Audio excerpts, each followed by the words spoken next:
Alright, hello everyone, this is Ino from Ino's Realm, and today we've got a very special guest. You may have heard him in a little-known game series called Halo. Give it up for Jeff Steitzer, ladies and gentlemen. Oh, Hello! So, Jeff, I know this is probably a first for you, just because you've probably never been interviewed by an animated character before, but I wanted to be one of the first to kind of break this boundary of doing something like this. So it's just a pleasure to have you here. you I'm really absolutely are. so I'm actually going to freak everybody out and not start with a Halo question. So I'm familiar with your theater background, and I'd actually like to hear a little bit Yeah. about that. So let me pull up my questions here. So another voice actor told me once that the best thing that prepared him for voice acting and just acting in general was community theater and working in theater. Would you say that that was a good preparation for you whenever you started doing acting? Yeah, I would. I started acting when I was in junior high school.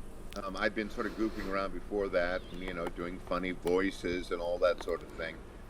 And when I was able to start doing plays, I did. I kind of jumped in with both feet, and I loved it. It was great. And what that allows you to do is, to develop the facility to play characters, which can be very useful when you're doing video games, for instance. It also kind of directly led to my voiceover career. I'd been doing a lot of plays in college. When I graduated, I'd assumed I was going to go to Minneapolis, but a friend said, "Oh, come out to Seattle." I thought, "Oh, okay." She arranged for me to get an audition with a company called VMT Space. They invited me to become a company member. I ended up working for them a lot over the next, 20 years or something. And it was while I was doing the first year as a company member with them, that I was seen by various people who did commercials in the Seattle area, and one of them preferred using actors to the kind of VO announcer types that existed in that point in time. And so he hired all of the actors in the company because he thought we were funny, which was great. And that's how I got going with VO work, and I just kept going. I had an agent approach me about representing me, and I said, "Sure." And then one day I got a call from her saying that there was an audition for a game. I'd done a few at that point. A game out at Microsoft that they were working on called Halo. And the rest is kind of history. But I think that, there are a lot of, not only sort of characterization, but I'm a big, big, big believer in, as far as voiceover work is concerned, the more you can facilitate reading, the better off you're going to be, because of course you're not memorizing your text. You are reading off copy, but you've got to make it sound as if you're just speaking, Can't Right. sound like you're reading, and acting can help that, but also being, good at reading. A lot of folks don't practice it. So when they get up in front of people, they're very, nervous, they're a little bit awkward. I found that facility has been very useful, not only in voiceover, but also then in theater, because you might go in for an audition, you might do the pieces you've prepared, and they may say, "Okay, we want you to look at a scene, a new scene. You don't know it all. You've got 5 minutes. Can you go out and work on that?" That happens all the time. Yeah, that was something that I always wanted to look into. Like, I'm more of a radio guy. I did volunteer radio for a number of years, but I never really was able to act. I was more of just an announcer, like, "Hey, this is 97.9, something like that. I was never really comfortable with the acting aspect, just because even when I was in school, I never really felt comfortable being on stage. I was more of like a background element, kind of doing stuff from behind the scenes, whether it be lighting or doing voiceover work, which is also a reason why I'm interviewing you as a virtual avatar, because it helps to be more comfortable when you don't have to show your face necessarily. Yeah, I mean, it's just one of those things. It certainly does not help have a somewhat overactive ego if you want to be on stage, because it's all predicated on not being all that bothered by having a lot of people, and sometimes it's a lot of people.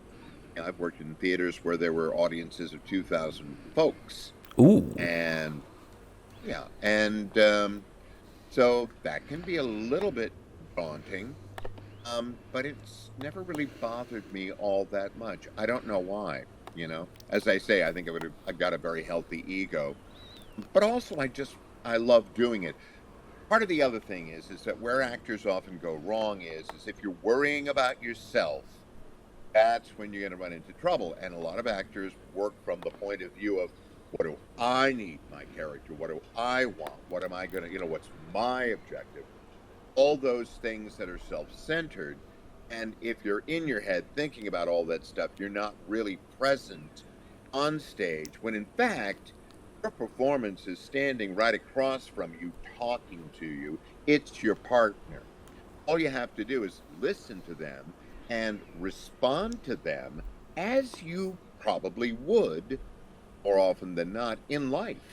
You're just using somebody else's words, but presumably you've had enough time with them that they really have become your own.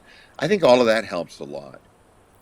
But it's entirely different with VO, of course, because you're in there reading. Certainly, when I'm doing the Halo work, it used to be physical pages, and it would be a stack about, Like a phone book. like that stack. It was like a small phone book, and you'd have, like, I don't know how many, maybe 50 phrases, words, whatever, on the page, and I would do 3 takes of everything. And then at the bottom of the page, or the bottom of a section, whatever it might be, they might say, okay, go back to line so-and-so, and let's have 3 more, and you just work your way through like that. And after a while, it sort of, tends to go pretty quickly, especially if you've been doing it as long as I've been doing it. But that's totally different than being on stage. And the best part is that you walk out at the end of the day, and you never have to think about it again. It's not like doing 8 shows a week.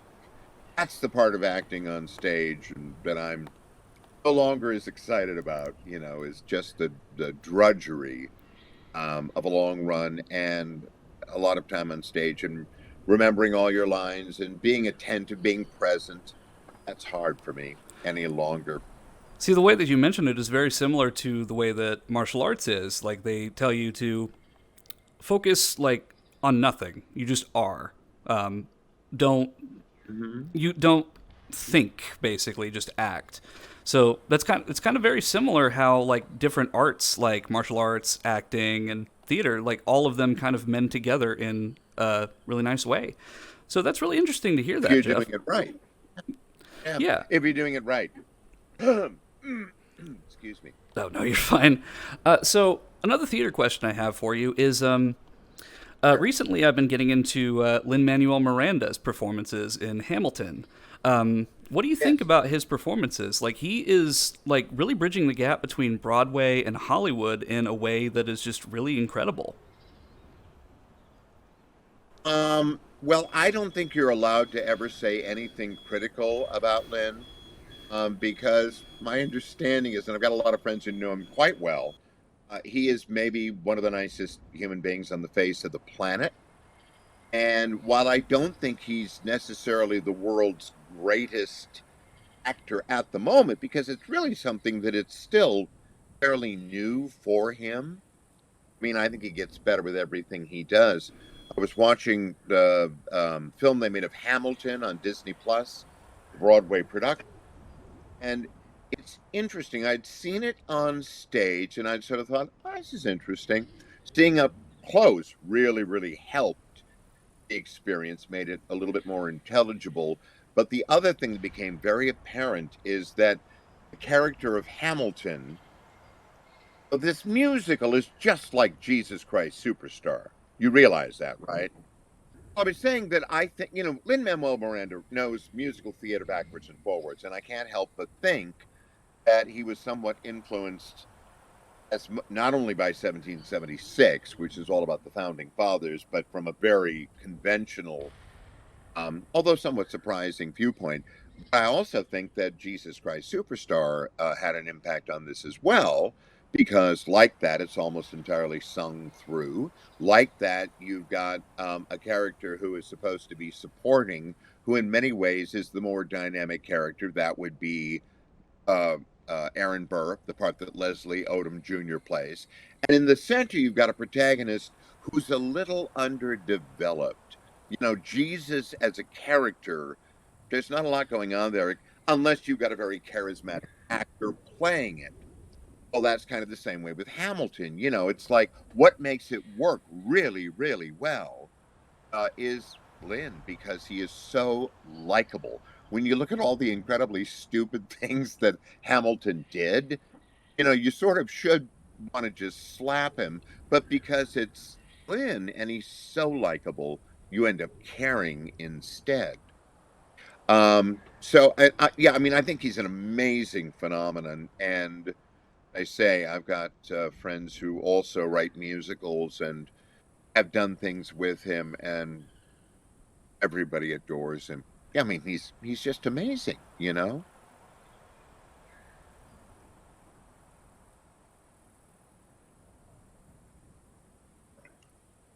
Yeah, it can be. I mean, I'd like to sort of dispel that idea because in my experience, the number of people who were just kind of, you know, useless is extraordinarily small.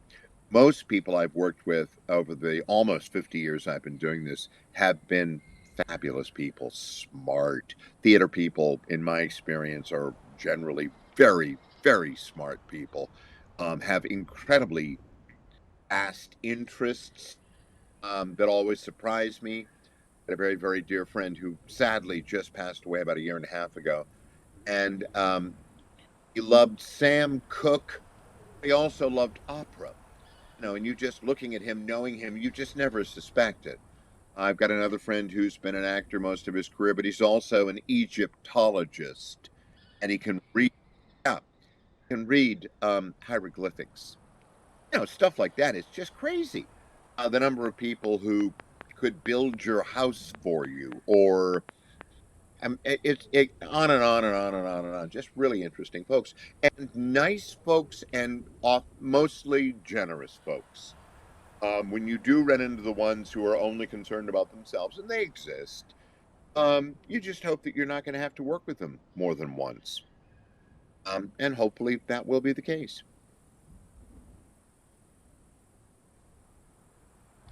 Yeah, they are coworkers, and sometimes you don't like them all that much, but more often than not, my experience has been that I do. You know, I mean, I'm reasonably, I think, tolerant about a lot of other people's foibles because God knows I've got my own. But yeah, you know, I did a couple of Broadway shows when I was living in New York back in it was 2004 to 2010, and I've tried to stay in touch with a lot of those folks because I just enjoyed them so much. You know, regardless of how the shows did, and they did pretty well.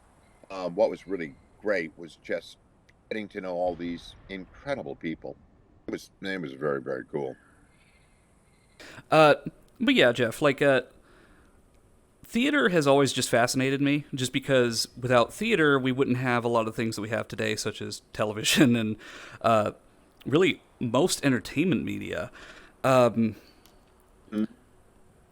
but let me move on. Okay, so on my question list, do you have a preference for method acting or traditional acting? Well, I don't really necessarily subscribe to either of those things. If by traditional acting you're talking about, what do you mean by traditional acting as opposed to method acting, if I may So ask? it was Who's a difficult. traditional who's a traditional actor in your mind? So the way that I put it, it was hard for me to find an exact term to describe it. I'm more like comparatively, like say Heath Ledger and the Joker, where he became the character, versus somebody who just portrays the character and pretends to be the character. So a difference between becoming the character for a short bit and or just like reading the lines and portraying the character. Um, Well, nobody ever becomes the character. That's a fallacy. I mean, it just doesn't happen. And if you actually do lose yourself to the extent that you forget, where you are and what you're doing, then you really have mental illness problems.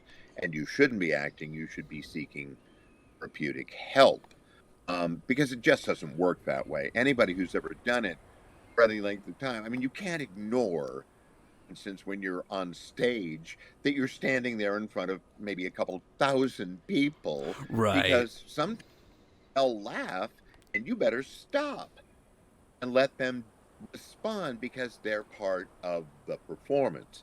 It's different in film, of course, but you'd be surprised. I had to be told, Jeff, try not to overlap lines. It makes it harder for us to cut.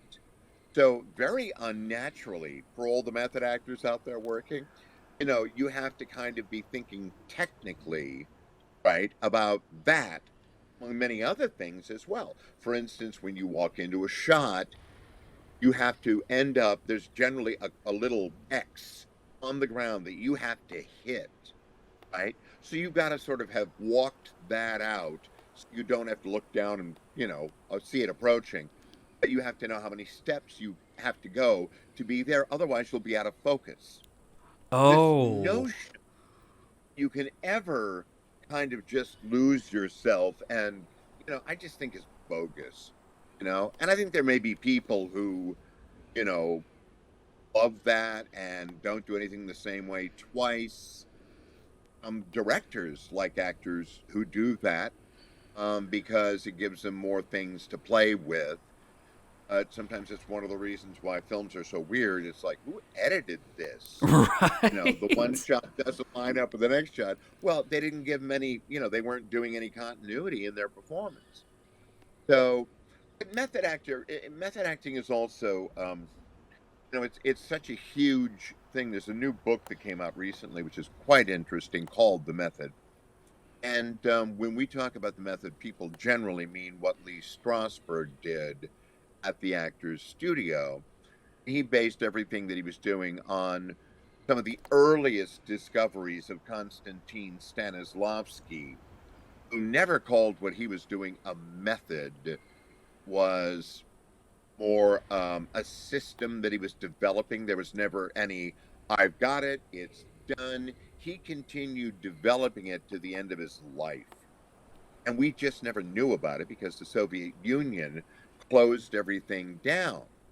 Stanislavski wrote his books, were the basis for what Lee Strasberg did, for money. Hmm. Money.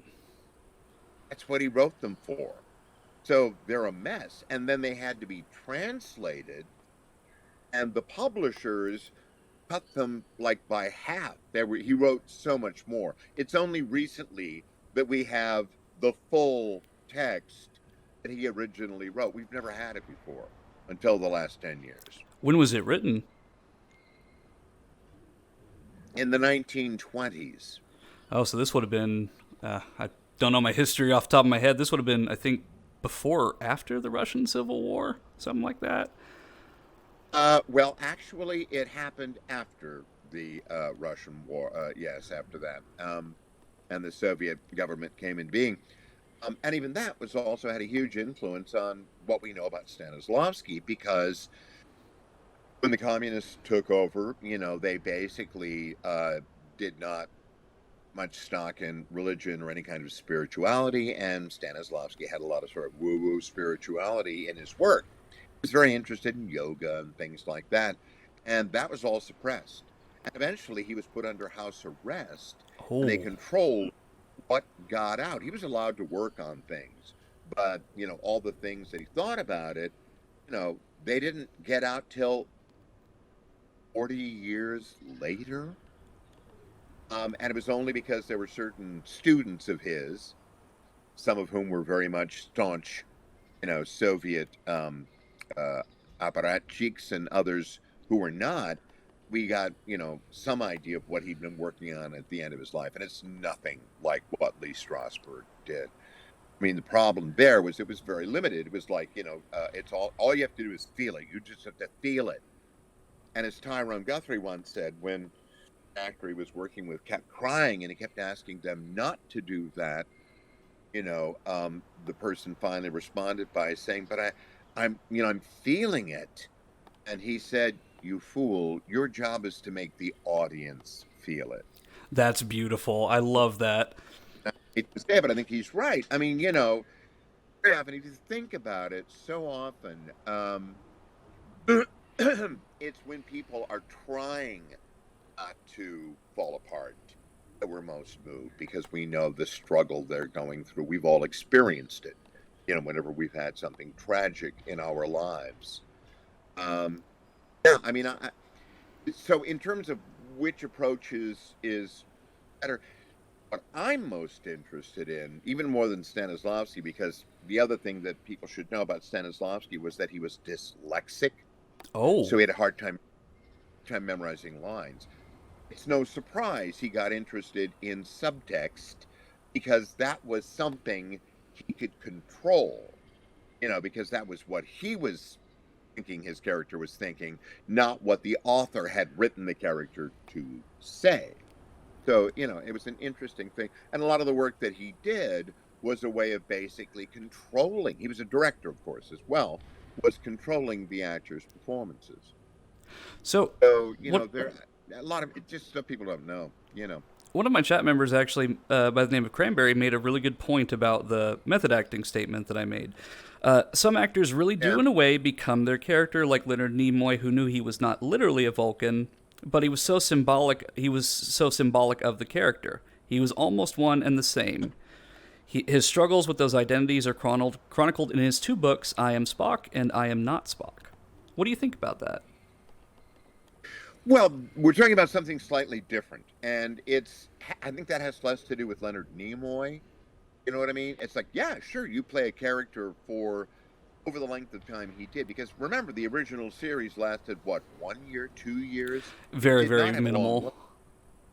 right, but then with all the movies that came along afterward, we had a lot of time to think about Spock. He appeared as Spock, conventions, all that kind of thing, and, it was built on him.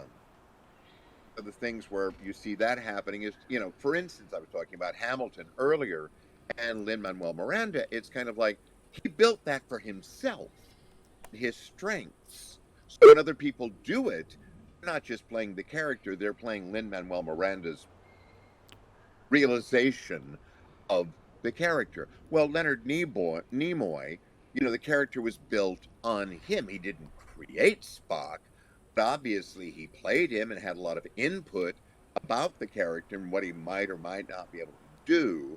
So yeah, that became part of who he was, but he wasn't becoming him.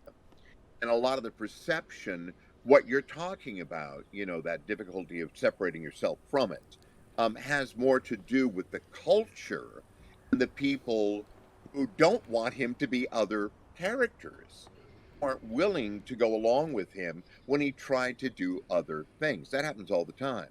There's a wonderful thing. Joni Mitchell did a live album many, many years ago.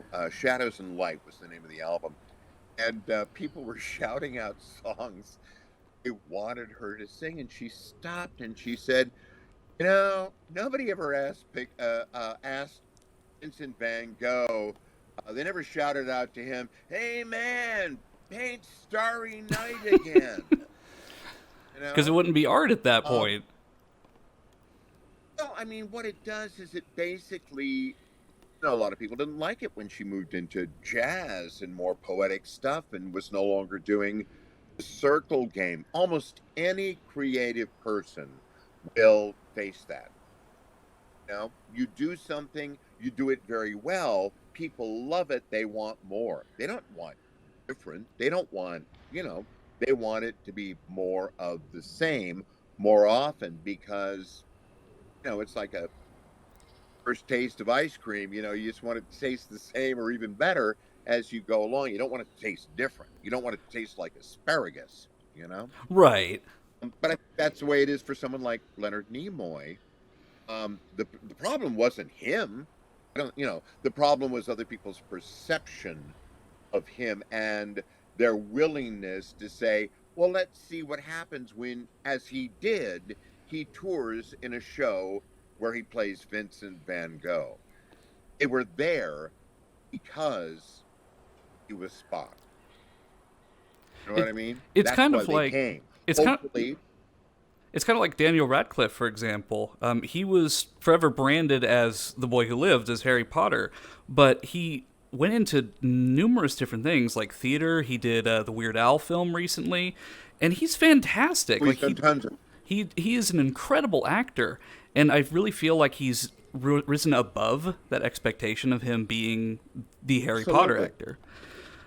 So it's kind of Absolutely. similar. He's currently in New York doing a musical. It's a Sondheim musical. But I also think that things have changed. If you're a big, big star now, I think you may have a little bit more control in terms of talking about, deciding on what you want to do than might have been the case years ago. The other thing was, obviously, he made some choices that were crazy. He did that, what was it, Swiss Army Man or Swiss Army Knife Man, whatever that one was, where he played a corpse Yeah, the whole film. You know? And he would do stuff like that. He would take small roles if they were not like Harry Potter, if they were interesting to him. He did a lot of stuff. The Woman in Black, for Um, example, which was more of like a thriller movie. Absolutely, it's gothic horror, and it's like, yeah, because he wanted to be an actor. He wanted to challenge himself. And in the olden days, when I was first starting out and people were sort of tied to studios, they wouldn't let you do that. You did what people wanted to see you do. It was very hard to break out of your type, your persona that the audience had grown to love. Humphrey Bogart never did Shakespeare, right? Cary Right. Grant never did Tennessee Williams. Uh, you know, Katharine Hepburn, on the other hand, was running around doing French Boulevard philosophical farce, and she was doing Greek tragedy, and she was doing Eugene O'Neill and Edward Albee and Shakespeare. I mean, and Shaw. I mean, she refused to be pinned down, and because she was a big enough star, she could get away with it. But very few other people would do that. Many of them tried to step out of their comfort zone, did not meet with immediate success, and never tried again. And see, Jeff, that's what I really think these days, fascinates me. too. Oh, sorry. So that's what really No, fascinates me, absolutely. Jeff, is that, like, when I see people who have interviewed you in the past, whether it be at a convention or for YouTube, most people come directly to you for your Halo experience. But for me, like, Halo doesn't define you as a person. Like, you have so many different life experiences that contribute to who you are, which is kind of what my interview series is for, is, like, you look on the news, you see all these really tense and dramatic interviews. But for me, I want it to be more of a conversation between two human beings, because we both have different experiences Sure, that led to where we are today. And sure. honestly, it's just really fascinating to hear, like, all of your life experiences and just your background in theater. Because it's something that's always just fascinated me as being like a radio guy or a voiceover, well, want to be a voiceover person, which kind of actually segues into my next question here. So, Yep. in your experience when you've done voice acting work, whether it be for Halo or other things, have you ever looked back at some of your work and just think like, oh, geez, like, why did they have to use that line? Or like, oh, I wish they hadn't have done that. Um, no, I don't, and it's because the only sort of acting that one can do in my career where you have anything resembling control is the stage. Because once you step out on the stage, it's yours. You're in control. Now you've created a performance, obviously, under the guidance of a director, expected to not suddenly decide that that person's going to have a limp, for Oh, no yeah. reason other than you feel like a limp that day. You just can't do that to your fellow players or to the play. You have to have respect for your audience and understand that, you may have done this as I did when I was in Mary Poppins. I did it for a year and a half. Every single person that came to the show was seeing it for the first time. And I had to keep reminding myself, it's like, you cannot coast. You ever. And the cast was great. Nobody would do that knowingly. You just couldn't, because that might be the performance that would get some young, boy or girl excited about the theater for the rest of their lives, like I had been. But everything else you do is under somebody else's control. So if you're doing voice work, somebody else edits it. They may add effects. They may decide which take. Well, like I say, I give them 3 takes. They decide which one they want to use. And they'll say, very often it's like I'll do A, B, C, and they'll go, I'll think B. B's the one they're gonna like, and it'll be like, okay, well, we'll keep C. Like C, that wasn't the good one, but I have no say whatever about that for any voiceover work ever. The fun is in giving them all sorts of things to choose from. That's my fun doing VO work. Because you get to see Same different thing is true people. to a certain extent. Because you get to see different people's tastes and what they find interesting in your performance. So, like, if you say a line, like, say one line you say double kill, and then the other one's double kill. Like, you say it in 2 different ways. Like, it's It wouldn't. I do it, but it wouldn't be quite that extreme. So it'd be like double kill, double kill, double kill. So you give them 3, and it's like, well, which one would you choose? I don't know. I mean, they're the ones that have to make that decision. They're the ones that wrote the lines.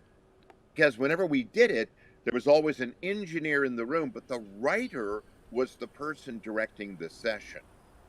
We're the ones that were saying, this is the take we're going to use.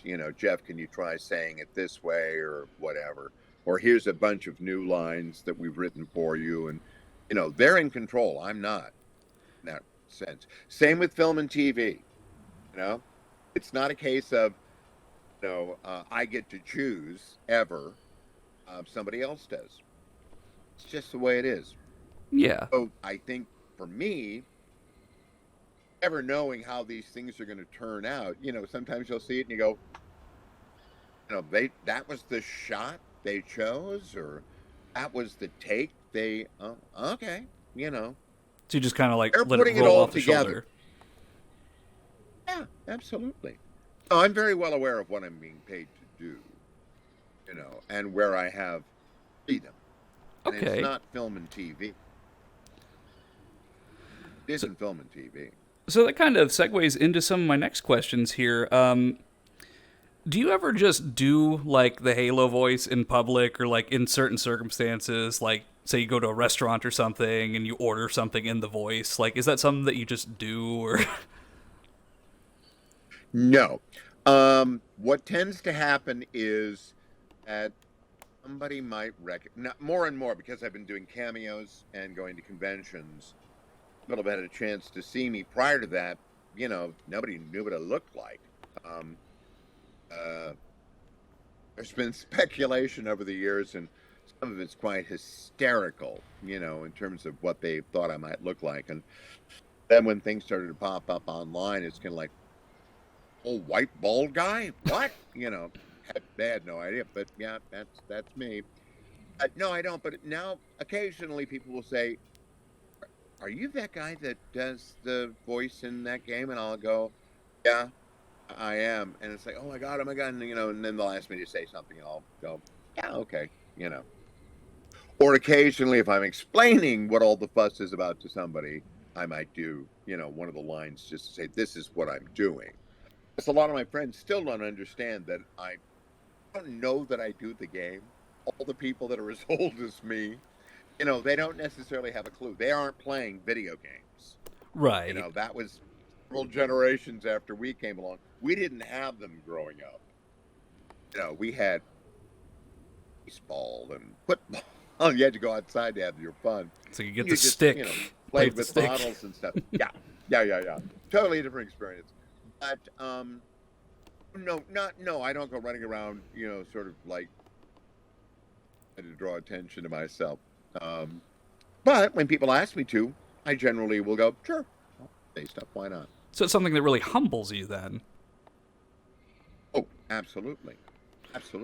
No, I've said that very, very often. And especially as I become more and more aware of the fans, not only the number of fans. I had no idea. I mean, literally, I had no idea for the first several games. Because, again, what your listeners need to realize is that I would get a call from my agent saying they want you out at so and so to do more the next game. And I go, oh, there's going to be another one. Oh, okay. I didn't know how well the first one had done. When I went out for the second one, it was only when the second one came out and I read somewhere in a paper that it had made $175 million on its first day of release Ooh. in the United States alone. I went, what? Somebody was sending me, reports on how well things were going.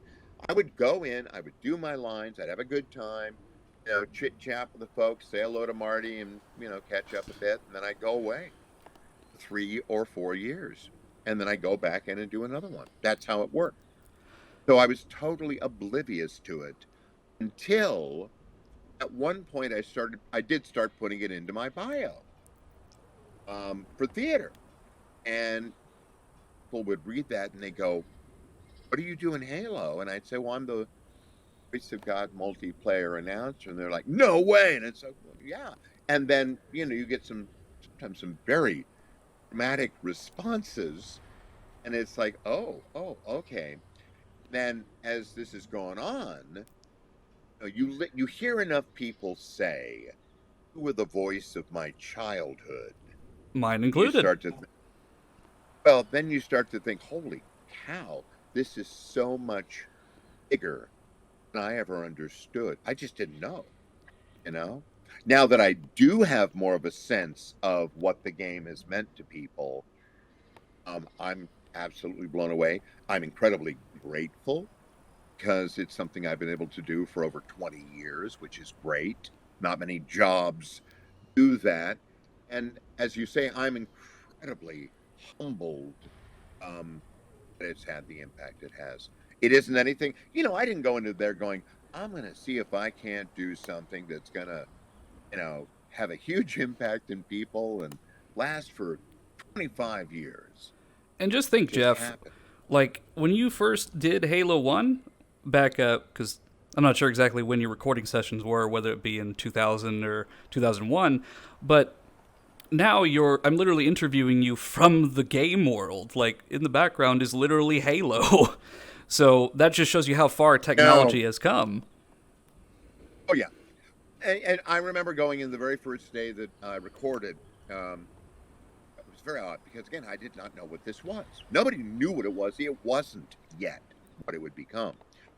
I parked my car and I went in and I had to go through security, which I had never had happen before. I'd done other things for Microsoft, a few other games. Um, but nope, had to be vetted, had to show my, driver's license, all that kind of stuff. It was like, oh, okay. And then Marty O'Donnell came out and got me, and then he took me into a huge room where all the designers were working on the game. He says, "Come here, I want to show you some stuff." And he showed me the work they were doing on the world graphic, the design. And he showed me a Halo ring. I didn't know what a Halo ring was. Nobody did. It was kind of like, but it was incredibly cool. At the time, that was cutting edge graphics, just like Myst had Oh, been cutting edge missed. graphics. I mean, that was the first video game I ever played. Because was getting auditions for video games, and I thought I should know something about this, but I didn't own a computer. I'd always thought I'm going to be one of those old dinosaurs who never learns it, and then I ended up getting one because I thought if I'm going to be going out for video games, I should probably know what they are, and started playing them. Right. Um, So that actually kind of so segues yeah, in. that was Oh, sorry, sorry, Jeff. Like that's just the conversation aspect of our interview. It's like, but so Marcus Leto on Twitter just recently released some beta stuff from one of the early builds of Halo from the 1999 era. So how early on were you involved with the project? just I think it was 6 years from the beginning of the work on it to when we released the first one. I can't remember. I saw I actually had to watch a documentary to learn a lot of stuff I did not know about the game. And I was there. Had already done a lot of the work on the gameplay because that's how they knew what they wanted me to say. And so I think I might have been involved to a year before it released, the first one, I think. It's odd because I've had arguments with various people, Marty included. I think it was Marty who said, no, we were doing it a different time. I thought it was in the spring. I remember it being sunny out. And, might not have been true if it was earlier. But I can't remember exactly when we started. But it was about a year before the game came out, I think. Yeah, because more recently, of course, this was primarily due to the pandemic when we went in to do Halo Infinite. That was in March of 2020, and a week later, everything was shut down. It was almost a year before I went back in and did some more work on it. And then I finally did the last little bit of work, like a month before it dropped. I couldn't understand it. I thought, wow, very strange. Yeah, it's like, I'm going to try and get this. I mean, aren't they shipping the game? Yeah, that feels a little strange that, like, literally like a year before release, they were intending to release it in 2020, but it got delayed. The fact that they had you come in so late. So that actually kind of brings me to a question that one of my viewers, Sparkster X, is asking. What was your experience like working on Halo Infinite, especially with like the pandemic stuff that's been going on? Well, here's what's weird. The actual work itself was just like every other game. I just walked in, went into a studio, and read stuff, and had a great time. And the people who were the engineers, the writers that were there were great folks. I really adore them. One thing that made that particular session a little bit more interesting was that it was the first time I had ever met Steve Downes. Ooh, Steve. Because this is like 2020, right? That's the first time I met Steve. I knew of Steve. I tried to meet Steve a couple of times because he was living in Chicago at that point. I've got tons of friends. I've done things in Chicago. And one of my friends is a voiceover person, an actress who does voiceover. She knows Steve. Kept trying to hook us up, and it just, didn't work. Never managed to make that work. So I walk into the recording, and I don't know why they brought me into a room, and there was Steve Downes, and so we got to chat a little bit. And we've since seen each other several times since then. It's been great. He's a terrific person. The other people I knew, Jen Taylor is an old friend of mine. I've directed her in plays, I've seen her work on stage over the years. We get together every couple of weeks for coffee in Seattle. See, Jen is somebody that I'd love to have on the show, not specifically for her work in Halo, but she played Zoe in the game Left 4 Dead, which meant a lot to me as a child. So at some point, I'd like to have her on the show too, just to kind of talk about her experiences there, because what got me into this whole thing, like me doing the interviews and streaming, was my grandfather got me into Left 4 Dead and other games. And Jen's performance as Zoe in Left 4 Dead really just was iconic, and it really it makes you feel good, Yeah. She's an amazing person. She's more private than I am. She tries very hard to preserve her personal life. She's married. She's got dogs. She's an amazing person, and I think she's a little bit she's a little more reluctant, I think, to do. Although she does conventions, for instance, I think it's a little harder for her to do because I don't know why exactly. Steve and I are like, yeah, send me out next weekend. Why not? Sounds like fun. I want to meet the fans. And I think it's maybe a little bit harder for her. Partly I think, of course, because she's Cortana, and a lot of people have sort of, created fantasies around her that can sometimes be a little bit weird for her. Nobody's ever had a fantasy about me. So I'm a little bit better off in that regard. Well, I've always wanted to talk to you, Jeff, legitimately, ever since I knew who you were. That's perfectly fine. Yeah, I have no problem talking at all, as you can tell. But yeah, but she is one of my favorites, one of my favorite people. And then Marty too. Marty O'Donnell's a great person to talk to a because fantastic I composer. discovered absolutely, but I just discovered a month and a half ago, and I did not know this, that he got into video games. He'd been doing commercials in Chicago with a company he had put together. And the son of a friend of his, I think the father was trying to discourage the son from wanting to go into video games, which the kid wanted to do. In fact, he had been working with these two brothers who had created a new game out of their garage in Spokane, Washington. Of course, I'm talking about Myst. So Oh, this kid brought Myst for it released over to show to Marty. Marty, I think he made him a copy or something. Marty played it, lost his mind. He said, I have to be a part of this. So he reached out to the brothers and I want to work with you. And that's how he ended up doing music for Riven, which was the sequel to Myst. And I that's what had got him going. Isn't that I, crazy? I had no idea he was involved with that project. I That's didn't either. incredible. Yeah, I didn't know either.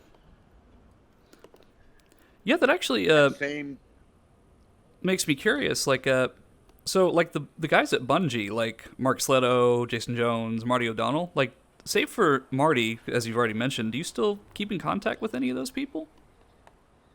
No, because we were never really in contact much. I was an employee. We weren't pals. The difference with Marty was in charge of the first several games, and he cast me. So it was a different relationship. Do you know what I mean? Um, he was the one that, and in fact, we worked on The Voice together. Because when I Oh, went in there, didn't know what we were going to do. I didn't audition. I didn't audition, for the announcer at all. I auditioned for Master Chief, and in fact was told I'd been cast, which I was for about 2 weeks or so, and then Marty second thoughts about it because he didn't know me. We'd never worked together. So he ended up working with a guy from Chicago, Steve Downs.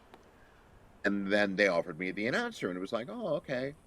But, I didn't know what that would entail. So when we went in there, I think I might have, everybody auditioned with the same copy. I think everybody, Master Chief, an alien.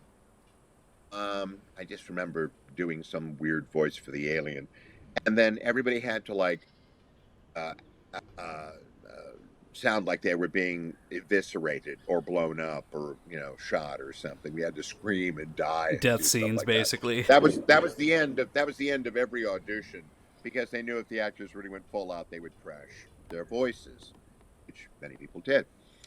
And so when I went in, I think I started with the alien, maybe worked a little bit with that, and then maybe Marty said Monster Truck Rally. It was like, oh yeah, and then it would say, okay, now pull it back a little bit, and it was like, oh, okay, um, and just sort of fiddling around, we sort of came up with the sound of the announcer. So since you mentioned It that was you, always funny because when I would come back in to do a new game, they'd always say, do you want to hear some of what you did in the last game? oh I'd no, always go, sure, I'll listen to myself doing something, that I have done quite a bit of, but sure. So I'd listen and go, oh yeah, I think I got it. Okay, let's go. And it was like, it's not that hard to do. But so since you mentioned that you originally auditioned for the role of Master Chief, what would your Master Chief look like? Because, say, for example, two of his most famous lines are, I need a weapon and to give the Covenant back their bomb. Like, how would you have played him differently than Steve? I don't know that I did.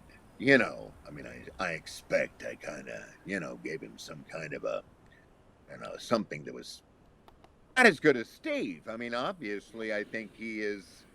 Even now, it's so weird because met some years ago Pablo Schreiber, who is Master Chief of the TV series, and I think he's a wonderful actor. I really, really do. But it doesn't sound right because he's not Steve. I mean, Steve is the voice of that character, as far as I'm concerned. Um, he's just got that amazing, you know, that voice. It's incredible. So I don't remember exactly what I did, but I had fun doing it. I remember that. Yeah, because he's more like he's very stoic. Doesn't really show a lot of emotion, but even as a faceless character, the Master Chief really shows, like, in his actions how he's feeling. So you can see similarities with, like, the Mandalorian, for example. Primarily wears a mask for most of his performance, but you see a lot of emotion in his character, regardless of not having a face. Well, I think the thing that was brilliant about the way they came up with Master Chief and not showing his face, and why I think it's been problematic for fans in the series, is that he's an avatar and you're him. You know what I mean? You are being Master Chief. So it's like, it's if you can see who it is, it's not going to be you. It's the fact that you can hear that voice and you can sort of, play the game. I thought it was really brilliant what they did with the character, and of course, the relationship that he has with Cortana is sensational. And it's the thing that both, I think, Jen and Steve have been happiest about, was the way that relationship has developed, between those two characters. Asked what their favorite game is, they often say, I think it was 5, where that really sort of blossomed. Yeah, I really loved that one. as somebody who played the games casually, it's like Halo 4 feels like they put a lot of more emotion into his performance because of just the emotional context of the story with spoiler alert chat, with Cortana dying at the end of that game. So you saw more emotion in the Chief. Like, he felt like he was tearing up a little bit in his performance, like, we go together.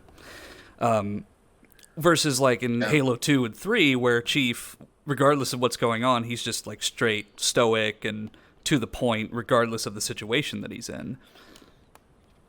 Well, it's worth remembering that when Bungie left, it was 4, 4-4, and 4-3 took over. I don't think there's any question that there was an interest, at least, in trying to really make it theirs. You know what I mean? Not just try to figure out, it would have been really probably a very bad idea if they'd simply tried to imagine what would Bungie have done. And I know that starting with that game, a lot of the fans, were a little bit confused as to where it was headed and what was going on, and some didn't like what was happening because it wasn't, the game they'd started out with. But I think they had to go in that direction, because if they had, there was talk, I remember, at the time when 343 took over, about replacing all of us. And then that didn't happen. I think was a good thing.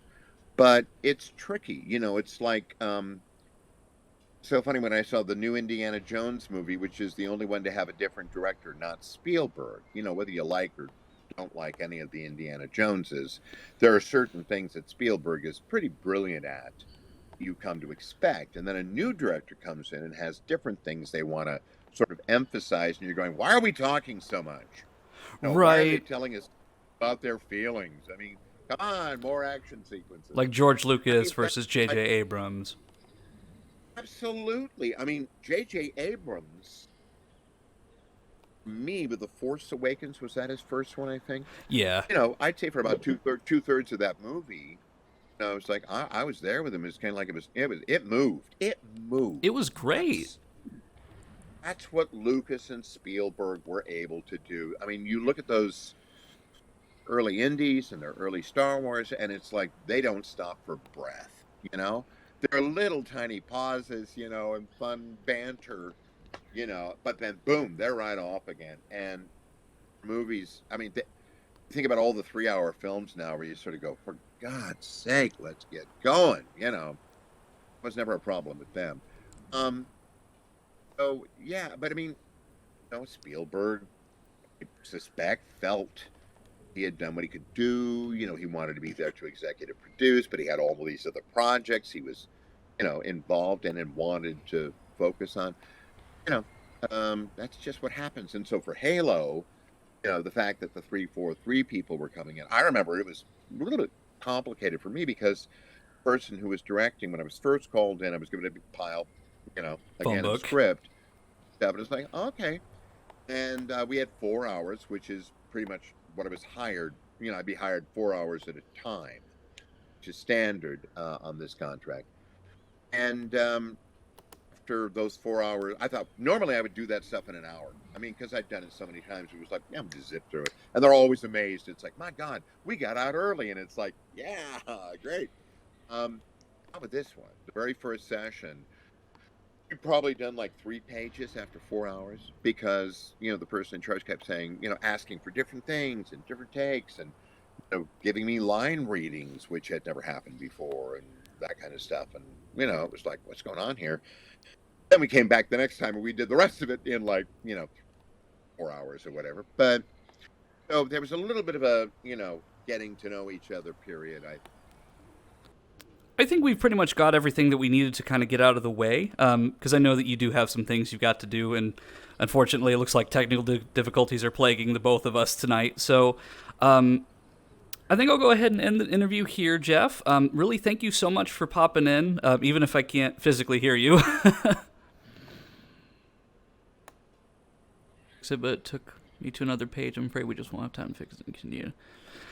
Hey, no worries at all, Jeff. I had issues on my end as well, so no worries at all. I'm completely understanding. So I'm going to go ahead and call this interview and this stream today. I am Ino. Thank you all for joining me today, and thank you so much, Jeff, for joining me on this adventure. It's probably going to be something that may have been a little weird, just because, you know, interviewing from a virtual world and my avatar and everything. It's a first for you, I would imagine. But thank you for popping into my stream. And then Jeff says, thanks to everybody, and my pleasure. And I hope you have a good rest of your day, Jeff. Thank you for popping in, and have fun in New York. All right, chat, so that is the end of the stream. Thank you all so much for tuning in. Unfortunately, it looks like technical difficulties plagued both of us for the majority of our stream.